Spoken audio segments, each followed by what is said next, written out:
Olá, vamos para o nosso tema número 4, que vai tratar da imunização e soberania nacional. Bem, se você chegasse lá no Enem e se deparasse com esse tema, você teria que ler direitinho os textos de apoio, principalmente por conta da palavra soberania. Falar sobre vacina, creio que você já tenha falado bastante, porque é um assunto que está em pauta já há 2 anos, mesmo antes da pandemia de coronavírus. Então, nós tínhamos aquelas pessoas que começaram a questionar o valor das vacinas. Muitos pais, há muito tempo já, não levam os filhos para a vacinação e procuram métodos naturais de vacinação.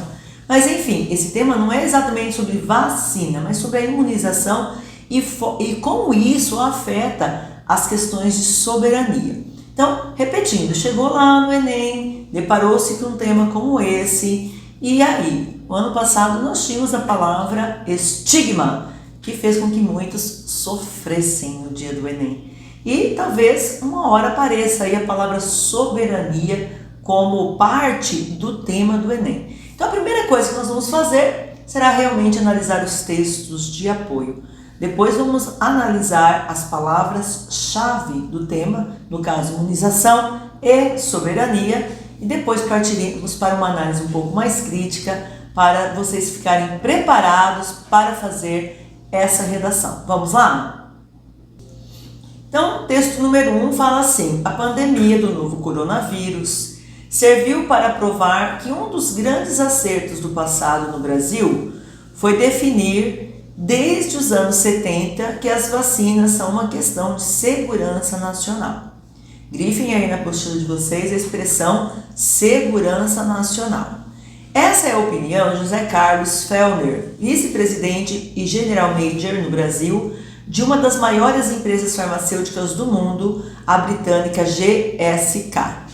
Em entrevista ao UOL Líderes, por videoconferência, ele destacou que o Brasil se tornou um dos grandes exemplos no mundo para políticas de saúde pública quando o assunto é imunização, porque definiu ainda na década de 70 que a produção de vacinas é uma questão de Estado e não de governo. Aí já toquei nessa questão com vocês. Qual a diferença entre política de Estado e política de governo? A de Estado é aquela que não muda independentemente de quem é o governador do Estado ou de quem é o presidente da República. Não muda, tá bom? Agora, a de governo muda, porque cada governante tem suas convicções, cada governante tem a sua forma de encarar o mundo, a sua forma de governar. Então, ele coloca ali que foi muito bom que a questão da imunização tenha se tornado uma questão de Estado. Entre e sai governante, a imunização acontece da mesma forma. Por que o Brasil se torna um modelo? Porque o Brasil é enorme. Não existe um sistema de transporte tão eficiente, porque nós dependemos muito de estradas, infelizmente, não é? Nós temos uma malha também aeroviária muito pobre, com poucas companhias, com poucos voos. Vejam como nós somos pouco atendidos na região centro-oeste, e isso tudo impede para outros países, seria um obstáculo para outros países, que haja, para eles até hoje lá uma imunização eficiente. Entretanto, aqui no Brasil, com a ajuda de clínicas do Exército, a vacinação é feita de uma forma exemplar, mesmo nas regiões mais remotas. Então, esse seria o primeiro texto de apoio para nos guiar na nossa proposta de redação. O tema número 2 vem escrito assim, olha, do Correio Brasiliense, agora do mês de junho de 2021, e ele fala: a assinatura em 1º de junho do contrato entre o Brasil, a Universidade de Oxford e o laboratório AstraZeneca para transferência de tecnologia, que permitirá que uma das vacinas em uso contra a Covid seja feita 100% no território nacional, é um divisor de águas no enfrentamento da pandemia. O maquinário para a produção, o insumo farmacêutico já está pronto e instalado desde o ano passado na Fiocruz. As próximas etapas serão o treinamento das equipes, a produção das primeiras doses para validação e finalmente a liberação pela Anvisa. Se tudo der certo, a partir de outubro, a Fiocruz será autônoma. Grifem essa palavra autônoma, porque ela vai ser o correspondente semântico da palavra soberania. Então, quando você mencionar dentro do teu texto que o Brasil ganhará autonomia, nós estaremos falando em soberania. Existe essa relação. O texto número 3, ele vem falando o seguinte, já é uma referência à febre amarela no Brasil, é a revista Consciência, é um trocadilho, né? Consciência, que lembra o verbo conscientizar, o substantivo consciência, né? Então ele fala o seguinte: segundo a análise de Jaime Benquimol, em seu livro Febre Amarela, a Doença e a Vacina, uma história inacabada, brasileiros viam a organização como um braço médico do imperialismo norte-americano, para usar a população brasileira como cobaia de suas práticas e técnicas, interferindo na soberania nacional da saúde pública. Além disso, à época que surgiu a vacina para a febre amarela, alegava-se que a fundação desacreditava das pesquisas realizadas pelas autoridades brasileiras. Então, apesar desses conflitos entre médicos brasileiros e a Fundação Rockefeller, avançou-se no combate à febre amarela quando as investidas da fundação passaram a ser o foco da doença, ou seja, as larvas do mosquito. Então, sim, em se tratando de vacinação, é histórico no Brasil que haja sempre uma certa fofoca em relação a teorias conspiratórias. Então essa vacina é para atender ao mercado norte-americano, é uma forma de conspiração, eles vão injetar no povo brasileiro, talvez injetar um espírito alegre para festas de gente que gosta de feriado, porque eu nunca vi igual, né, gente? Vão injetar na gente um determinado tipo de doença, vão retardar nosso crescimento físico, mental, cognitivo e intelectual. Sempre houve esse embate e isso não é muito diferente hoje em dia não, tá bom? Vamos para o texto 4. O texto 4 vem falar da soberania, só que ele só coloca o dispositivo legal, que seria a Constituição. Então, Constituição Federal do Brasil, artigo 1º. Primeira coisa, a República Federativa do Brasil, formada pela união indissolúvel dos estados e municípios e Distrito Federal, constitui-se em Estado democrático de direito e tem como fundamentos: número 1, a soberania, 2, a cidadania, 3, a dignidade da pessoa humana. Então vamos de trás para frente. A dignidade da pessoa humana, como que eu vou trabalhar isso no texto? Porque quando eu selecionei esse texto de apoio, eu poderia ter colocado apenas soberania, mas não. Eu quero que você também mostre como que a vacinação pode, é uma possibilidade, ser ou não um elemento de dignidade humana. Se alguém de vocês for falar que não, a vacinação não garante a imunização, porque aí que tá, tem casos em que a pessoa foi vacinada e não foi imunizada. E eu também tenho o direito de não querer ser vacinado, e esse direito de não querer ser vacinado também faz parte daquilo que constitui a dignidade da pessoa humana. Nessa questão, nós teremos que debater um elemento que envolve ética, porque quando alguém se nega a ser imunizado, ele não está tratando apenas da sua própria vida. A imunização prevê que você não vai transmitir seu vírus para outras pessoas, que por diversas outras razões podem não estar imunizados, embora vacinados. Então vocês vão ver vários textos, várias peças, vários banners falando exatamente sobre isso. Quando a pessoa se nega a ser vacinada, ela prejudica a si e a toda a coletividade. Mas enfim, nós acabamos de falar sobre um tema de liberdade de expressão. E o indivíduo também pode ter a liberdade de querer aderir a um programa de saúde ou não. E agora, eu não quero dar opinião, vocês que darão, defendendo inclusive a tese dentro desse texto. O item 2 fala sobre a cidadania. Bom, o cidadão é quem? É quem mora aqui, quem paga os seus impostos aqui e quem recebe o serviço oriundo desses impostos. Então, quando a gente fala em exercício de cidadania, nós estamos falando sim de um exercício que nos permite dar e receber, e a partir da questão da imunização, dar e receber o quê? Receber o mecanismo que nos garanta a saúde e também dar à população, dar ao Estado uma satisfação quanto às minhas atitudes, quanto a Suzana, a você como cidadão. Bom, mas o que o tema realmente vem tratar é da soberania. Então eu vou mostrar para vocês o que é soberania. Primeiro, a soberania, ela tem duas facetas. Ela pode ser tratada como interna e pode ser olhada do ponto de vista externo. Bom, do ponto de vista externo, o que isso significa? Significa que o Brasil ele não é melhor ou pior do que qualquer outro estado, né? Os Estados Unidos, a China, o Japão não são melhores do que o Brasil.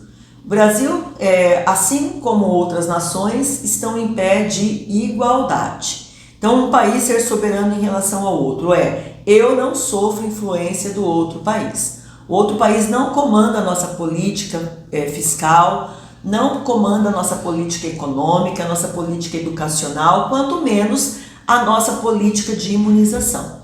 O Uruguai faz como ele quiser, a Argentina como ela quiser, a Bolívia como ela quiser, a Guiana Francesa pode adotar o sistema que ela quiser em termos de alimentação, em termos de saúde, em termos de política econômica, na forma de tratar os direitos humanos. Nós não podemos interferir porque é um país soberano e ninguém pode interferir no nosso porque é um país soberano. Bom, quanto à imunização, quando eu preciso imunizar a população, mas eu não tenho a vacina e eu preciso comprar essa vacina de outro país, o outro país pode ou não querer vender para mim. Isso significa que nós não temos soberania.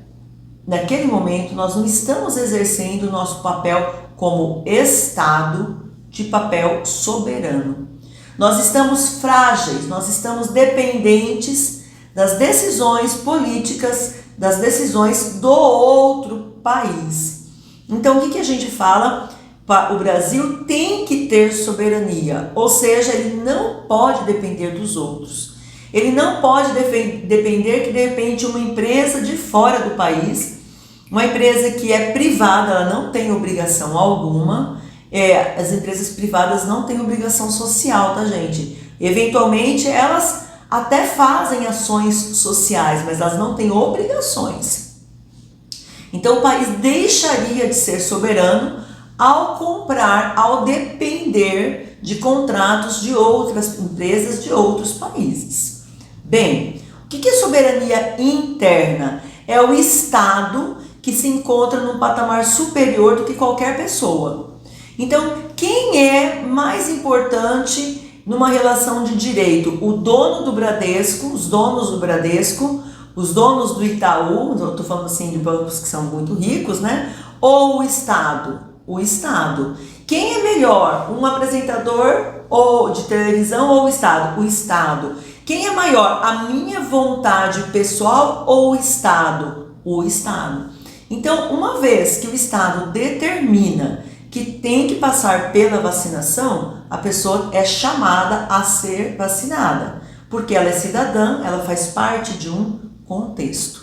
Tudo bem? Então o Estado é soberano e ele vai te impor ou ele vai te convidar. Então aqui no Brasil, tempos atrás, estava essa pergunta: vai impor ou vai convidar a população a se imunizar? E convidando, obviamente, vai fazer propaganda a respeito, vai incentivar, vai informar, vai mostrar os perigos para si próprio e para os outros quando você não se vacina, entendem? Então aí é o Estado que ele vai agir com a sua soberania, e isso foi feito na revolta da vacina.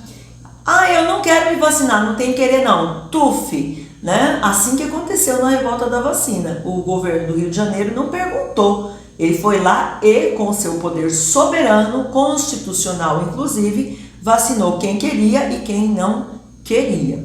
Então isso é a soberania do ponto de vista externo e do ponto de vista interno. Espero que vocês tenham entendido e vejam aí a importância, é o primeiro inciso do primeiro artigo da nossa Constituição. Venho explicar mais. Quais seriam as características da soberania?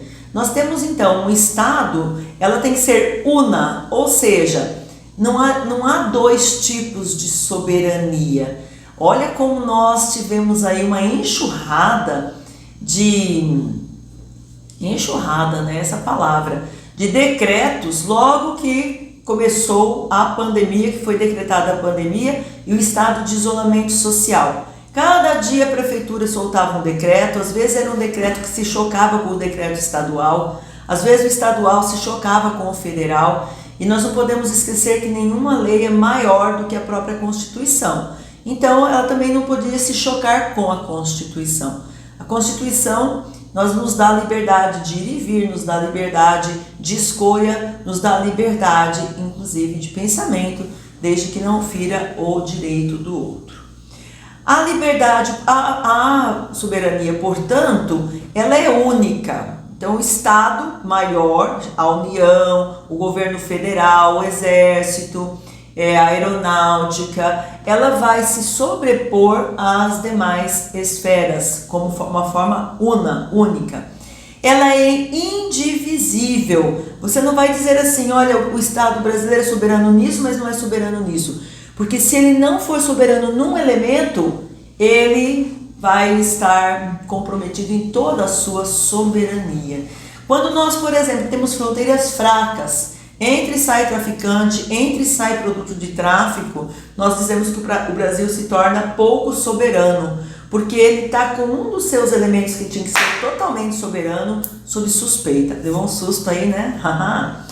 Inalienável, o que significa isso? Eu não posso aliar, eu não posso unir a questão da soberania a uma condição.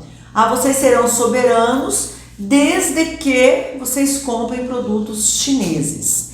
Vocês serão soberanos desde que vocês deixem tal país explorar os seus minérios. Vocês serão... Não, a soberania ela é inalienável. Não existe desde que, caso, talvez, não é hipotética, ela tem que ser real.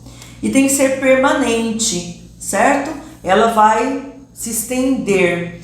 Mas é claro, de repente vai ter alguma força, alguma coisa superior que vai quebrar com essa soberania. Vamos supor um cataclisma, uma coisa assim que realmente, que a gente perceba? Uma movimentação mundial, alguma coisa assim, realmente uma nova era do gelo, algo parecido, estou exagerando. Só isso poderia de repente quebrar a nossa soberania. Só isso poderia fazer com que nós dividíssemos com uma outra nação, com outro povo, esse poder de comandar o próprio território, comandar qual língua nós vamos falar, comandar a própria legislação. Então isso que é um poder soberano. Vocês podem consultar também lá no site aquele meu material sobre direito constitucional, aquela aula enorme de 4 horas e meia, né, que nós trabalhamos no primeiro semestre. Lá também eu explico um pouco mais sobre esse conceito de soberania. Bem, eu vou fazer a redação e eu tenho então que abranger desde a minha introdução 3 palavras: imunização, garantir, garantia e soberania. Então, o que é imunizar? Fazer com que algo ou alguém se torne imune, ou seja, resistente à ação de agentes patogênicos, ou aquela pessoa que não vai se contaminar por uma determinada doença. Tudo bem? Então, lembra aí, algumas pessoas estão tomando a vacina para a Covid e ainda assim contraindo a doença, porque certamente a vacina que tomou não imunizou a pessoa totalmente. Então, uma coisa é vacinar, a outra é imunizar. Às vezes, toda a população está vacinada contra uma determinada doença, mas ainda não está imune, tá? Então, essa diferencinha aí que você tem que captar dentro desse tema. A palavra garantir será afiançar, responsabilizar-se por, incumbir. incumbir-se de. Então, o Estado tem que se incumbir de oferecer a vacina à população, de se vacinar. E aí nós estaríamos no caminho para a imunização, se for essa a sua tese. Ou não, você pode dizer, o Estado pode até me oferecer, mas eu tenho que ter a liberalidade de aceitar ou não. E por fim vem a soberania, que é uma questão política e nos coloca na condição de um Estado que é independente de outros países. Ele comanda o seu território, todas as pessoas que nele moram, todas as que aqui também estiverem passeando, tá bem? E ele não vai estar dominado de forma alguma, nem por questão alimentar, de saúde, como eu já falei, tantos fatores de segurança. Ele não estará sob o comando de um outro país, de uma outra nação. Então, desde a sua introdução, você tem que trabalhar com esse eixo. Os seus repertórios deverão estar voltados para esse eixo. Não adianta você colocar um repertório que não tem relação. Você não vai falar sobre Thanos, lá dos heróis Marvel, porque ele não tem relação com imunização, nem com garantia, nem com soberania, tá bom? E vamos lá então para o repertório que vocês podem usar. O que nós vamos falar? 1975 foi o início da vacinação contra meningite aqui no Brasil. Então, rádio, na televisão, nas escolas, tínhamos faixas, existiu assim um amplo apelo à população para mover-se e ir vacinar-se. Logo depois dessa imunização que foi feita em 75, vieram para outras doenças, como varíola, tuberculose e poliomielite. Então, o Brasil tem esse histórico, vocês têm aí uma foto, né? Eu tinha só 5 anos em 75, mas é bem a mesma forma que as meninas se vestiam até o final da década de 80. Então todo o Brasil passou, nossa, quando as escolas tinham vacinação, era assim um evento, né? Ia todo mundo, fazia fila, e visando imunizar o país dessas doenças que estão aí. Um personagem folclórico, igual hoje a gente tem lá o Zé Gotinha, é um personagem positivo para a vacinação. Nós tínhamos um personagem chamado Sugismundo, que era alguém assim que não tomava vacina, que não tomava banho, que não mantinha um determinado asseio. Então ele vinha assim como uma forma de ironizar, né, aquelas pessoas que não aderiam a determinados comportamentos, inclusive. Então, não seja igual ao Sugismundo, olha, ele não está vacinado, ele não toma banho, ele não vai ao dentista, ele não lava o cabelo, né? Sim, o Brasil já foi um país que não tinha muito esses costumes. Então, é só para vocês saberem que tem esse personagem que vocês podem mencionar. Seria um pouquinho difícil para vocês fazerem a legitimação disso, mas vocês podem sim falar, olha, na década de 70...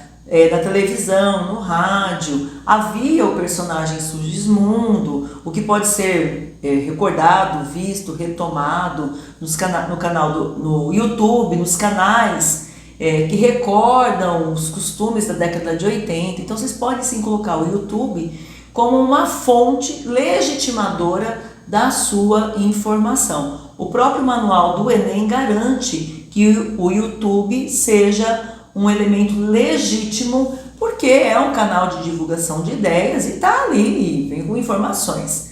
Tudo bem? Então sim, vocês podem legitimar mencionando o YouTube. Claro está que para você falar sobre essa imunização, você vai acabar mencionando outras doenças. Você pode, por exemplo, falar sobre febre amarela. Olha só, o que acontece? Nós percebemos que em muitas situações o Estado, que é soberano, mas não quer impor um sistema de imunização, ele acaba condicionando algumas situações à imunização de febre amarela, por exemplo. Às vezes a população simplesmente vai lá e fala, vou tomar a vacina. Às vezes não. Ele precisa condicionar, ou seja, só vai viajar para tal país se tiver a vacina de febre amarela, só vai poder fazer um concurso público, ser empossado, entrar em algum lugar e assim por diante. Então, essas são as estratégias que o governo brasileiro usa para poder fazer com que a população tenha adesão a essa imunização. Quero alertar também para o seguinte, veja, na proposta interventiva, vocês estão vendo esse banner que eu coloquei aí? Ele é um bannerzinho interessante, promovido pelo Ministério da Saúde e tantos outros. A gente vê às vezes aí o Ministério da Saúde promovendo banners, ou o governo do estado, Secretaria de Saúde, Secretaria da Prefeitura de Saúde, postinho. Esses banners são esclarecedores, popularizam. Então você pode colocar na proposta interventiva a criação de peças publicitárias para sensibilizar a população e fazer que ela tenha adesão à vacinação. Não coloca conscientizar, tá, gente? Conscientizar é uma coisa muito subjetiva. Então, olha, sensibilizar, chamar a atenção da população para instruir a população. Então, com uma linguagem didática. Quando você fala com uma linguagem didática, chamativa, isso é o detalhamento. Isso é o detalhamento. Então, expliquem direitinho a ação que você vai propor, tá bom? Nós estamos vendo aí também agora uma pergunta. Pela ordem da soberania nacional, o Estado ele pode obrigar o cidadão a se vacinar ou não? Então vocês podem discutir isso dentro do texto de vocês, não como uma forma de pergunta, obviamente. Mas dependendo da sua tese, você vai dizer, por isso o Estado deve sim obrigar o cidadão a se vacinar. Ou, não, o Estado tem que deixar o cidadão decidir sobre o seu próprio corpo, sobre se ele quer ou não ser imunizado. Tudo bem? Então aí você vai poder optar porque você vai defender uma tese para um lado ou para o outro, obviamente. Notem que eu não usei ainda uma palavra muito importante, que é a palavra tecnologia. Então o Brasil ele está bem distante dos grandes centros, como a Itália, como Israel, Estados Unidos, Japão, China, em termos tecnológicos e tecnologia principalmente voltada para a saúde. Isso se faz aí evidente quando nós percebemos então essa patinação, né? O Brasil patinou exatamente porque dependia do quê? De outros países. Ele não era simplesmente chegar numa indústria que já tem aqui no Brasil e dizer, olha, precisamos de 30 milhões de doses de vacina. Não, eu precisei fazer contratos internacionais. Numa época de pandemia em que tudo estava dificultado. Então, assim, nós estamos atrasados em termos tecnológicos. Aí que vem uma boa proposta interventiva. O Brasil tem que se reatualizar em termos tecnológicos. Não pode centralizar também apenas algumas regiões, indústrias e empresas que venham fabricar essas vacinas. Então, é algo que você pode trabalhar dentro do seu texto, dizendo, né, como tese, inclusive, o Brasil só se tornará soberano no que diz respeito à imunização quando desenvolver um parque tecnológico para produzir em larga escala a sua própria vacina, suas próprias vacinas, não dependendo assim de outros países. Olha, eu estou fazendo a redação para vocês, assim não dá, hein, gente? Assim não dá. Também temos aí as fake news, mitos e verdades sobre vacinação. Então é o próprio Ministério da Saúde, olha ali, né, o símbolo do SUS e do Ministério da Saúde, e eles mesmos divulgaram no seu Instagram esses banners que nós vamos ver agora, né? Então o Ministério da Saúde não telefona para marcar vacinação contra a Covid-19. Então teve muitos golpistas fazendo isso, mandando e-mail, pedindo para você clicar num link, validar. Era uma forma de entrar no seu computador, roubar seus dados, roubar informações. Então, sinceramente, tem pessoas que acabam caindo aí nesses golpes e temos que ficar espertos, não é? Vacinas podem causar autismo. Também é considerado, o próprio Ministério da Saúde veio se manifestar dizendo, é mito, isso não acontece. Então, na época que se tentou, né, se começou a vacinar contra cachumba, rubéola e sarampo, também começou a se especular a relação dessas vacinas com o autismo. E o pesquisador britânico que está ali colocado para vocês, ele falou, não, olha, é o seguinte, não existe uma relação entre as duas coisas, não é? Senão também nós teríamos um amplo número, um número muito maior de autistas, porque nós tivemos depois uma ampliação desse sistema de vacinação. então também são mitos. Talvez vocês não vão mencionar exatamente essa informação, mas vocês vão dizer que o que impede muitas pessoas de irem à vacinação é realmente a divulgação, o fato de difundirem muito esses mitos que existem aí, né? As doenças evitáveis por vacinas estão quase erradicadas no país. O país está quase imunizado. Então, não é eu ficar sem ser vacinado que vai atrapalhar alguma coisa. Não, esse é um raciocínio equivocado. Então, mesmo que haja uma imunização de toda a população, se não tiver cuidado e essa imunização for se tornando baixa, daqui a pouco nós podemos ter outras doenças que vão fazer I'm back. É o caso do sarampo. As autoridades de saúde estão preocupadíssimas porque era uma doença já erradicada, mas a população foi assim, deixando de vacinar-se contra o sarampo e hoje já existem casos e é uma doença que pode levar à morte. Então, realmente há essa necessidade e o combate a esses mitos é que de repente você vai colocar como proposta interventiva na sua redação. Como combater? Então, o Ministério da Educação vai ser agente interventivo para isso, para trabalhar com pais e crianças nas escolas, o próprio governo estadual ou governo federal, por meio do Ministério da Saúde, executar e colocar no ar, contratar empresas que possam difundir propagandas na televisão, momentos de explicação elucidativos, para que as pessoas entendam isso, né? Quando você deixa de vacinar seu filho, você pode estar dando abertura para a volta de doenças que já estão erradicadas, como é o caso da poliomielite. Eu falei dos mitos, e agora as verdades numéricas, estatísticas. Quanto mais pessoas se vacinam, obviamente, mais chance de permanecer imunizada contra determinadas doenças que já não existem mais e mais chance também de caminharmos para uma imunização. Quais filmes vocês podem mencionar, se vocês quiserem? Apesar que eu acho que tem tantos fatos históricos mais interessantes. Mas se quiserem falar do filme Contágio, fiquem à vontade, está disponível nas plataformas, até no YouTube gratuitamente, tá? O filme Epidemia também mostra-se como que a população reage, mostra como que, de repente, alguns gestores públicos reagem também e agem também. Então, para mostrar aí que tem filmes que tratam desses aspectos, tá? Bom, e quais seriam os agentes interventivos, então? O Ministério da Saúde, Ministério da Educação, as autarquias, que são aquelas que cuidam, as agências como a Anvisa, as casas legislativas, então cabe ao Senado, ao Congresso.